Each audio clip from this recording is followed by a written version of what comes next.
Party అధ్యక్షులు జగన్మోహన్ రెడ్డి గారు ఈరోజు రాష్ట్ర వ్యాప్తంగా వైఎస్ఆర్ కాంగ్రెస్ పార్టీ శ్రేణులందరినీ కూడా ఒక పిలుపునివ్వడం జరిగింది. ఏదైతే 2024 సంవత్సరంలో ఈరోజు ముఖ్యమంత్రిగా ఉన్నటువంటి చంద్రబాబు నాయుడు గారు ఒక పెద్ద రాజకీయ కుట్రకి వారు తెరలేపారు. దానికి ప్రపంచంలోనే అత్యంత ప్రసిద్ధి చెందినటువంటి హిందువులకి అత్యంత గొప్ప పుణ్యక్షేత్రం అయినటువంటిది కలియుగ దైవం వెంకటేశ్వర స్వామి వారి ప్రసాదాన్ని దాంట్లో జంతు కొవ్వు కలిసిందని కేవలం రాజకీయ అవసరాల కోసం జగన్మోహన్ రెడ్డి గారి మీద బురద జల్లడానికి ఒక రాజకీయ కుట్రను తెరలేపారు. దాని మీద లేనిపోయినటువంటి ఆరోపణలు చేసి దాని మీద రాజకీయంగా లబ్ధి పొందాలని వైఎస్ఆర్ కాంగ్రెస్ పార్టీ మీద ఆ రోజు ఉన్నటువంటి ప్రభుత్వం మీద బురద జల్లాలనేటువంటి ఒక ప్రయత్నానికి వారు తెరలేపి తర్వాత మేము కూడా ఈ తప్పుడు ప్రచారాన్ని అడ్డుకట్ట వేయాలని చెప్పి ఆ సుప్రీంకోర్టుకు వెళ్ళినప్పుడు సుప్రీంకోర్టు కూడా ఇప్పుడున్నటువంటి ప్రభుత్వం మీద మందలించి సిబిఐ ద్వారా సిట్ని నియమించి ఒక కమిటీని వారు వేయడం జరిగింది. ఈరోజు సిట్ ఇచ్చినటువంటి రిపోర్ట్ ప్రకారం ఎక్కడా కూడా తిరుపతి ప్రసాదంలో జంతు కొవ్వు లేదు అనేటువంటిది వారు నిర్ధారణ రావడం జరిగింది. మొదట్లో మేము కూడా చెప్పాం, ఎన్డీడీబీ ఇచ్చినటువంటి రిపోర్ట్స్ కానీ లేదా నెల్లూరులో ఉన్నటువంటి ల్యాబ్లు ఇచ్చినటువంటి రిపోర్ట్స్ కానీ ఎక్కడా కూడా మీరు ఏం చేసినా మీరు లేనిపోయినటువంటి తప్పుడు ఆరోపణలు ప్రసాదం మీద చేస్తున్నారనేటువంటి మాట చెప్పడం జరిగింది. ఈరోజు ఏదైతే వారు దాఖలు చేసినటువంటి ఛార్జ్షీట్లో ఎక్కడా కూడా యానిమల్ ఫ్యాట్ అనేటువంటిది లేదు, ఇది ఒక విష ప్రచారం అనేటువంటి మాట ప్రపంచానికి తెలియజెప్పేటువంటి కార్యక్రమం జరుగుతూ ఉంది.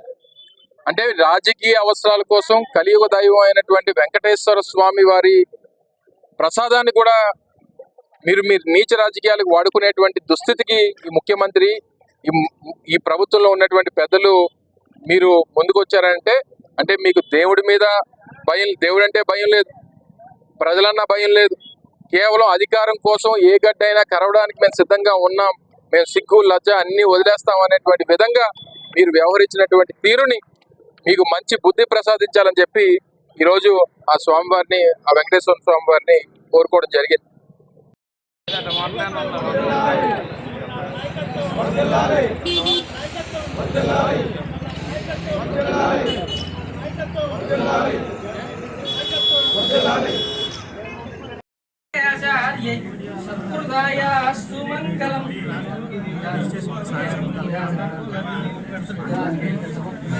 అంతే అంతే ఓకే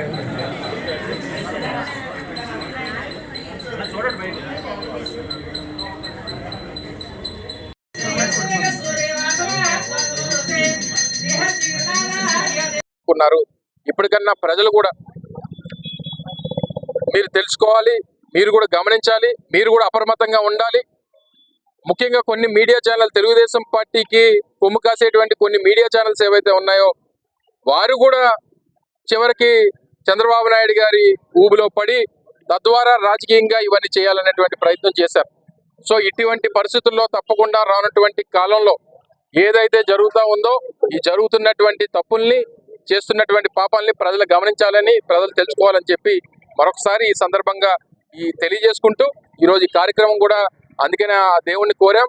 ఈ కూటమి నాయకులకి, కూటమి పెద్దలకి బుద్ధి రావాలని ఇప్పటికన్నా ఈ స్వామివారిని కూడా తెలియజేశాం. స్వామివారు మిమ్మల్ని రాజకీయాలకు వాడుకుంటున్నారు, దయచేసి గమనించండి, కర్మ అనేటువంటిది ఉంటుంది, తప్పకుండా వారు చేసినటువంటి పాపానికి ఆ కర్మ అనేటువంటిది ఏ రకంగా తగులుతుందో రాబోయేటువంటి కాలంలో చూస్తారనేటువంటి విషయాన్ని ఈ సందర్భంగా తెలియజేస్తా ఉన్నాం.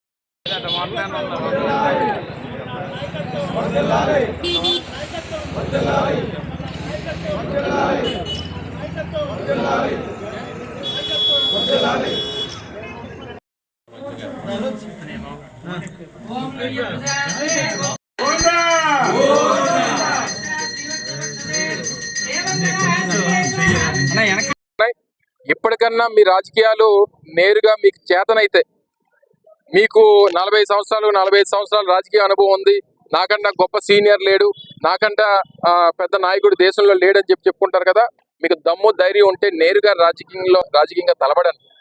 దానికోసం మీరు రాజకీయంగా మీ అవసరాల కోసం దేవుణ్ణి రాజకీయాల్లోకి లాగొద్దు.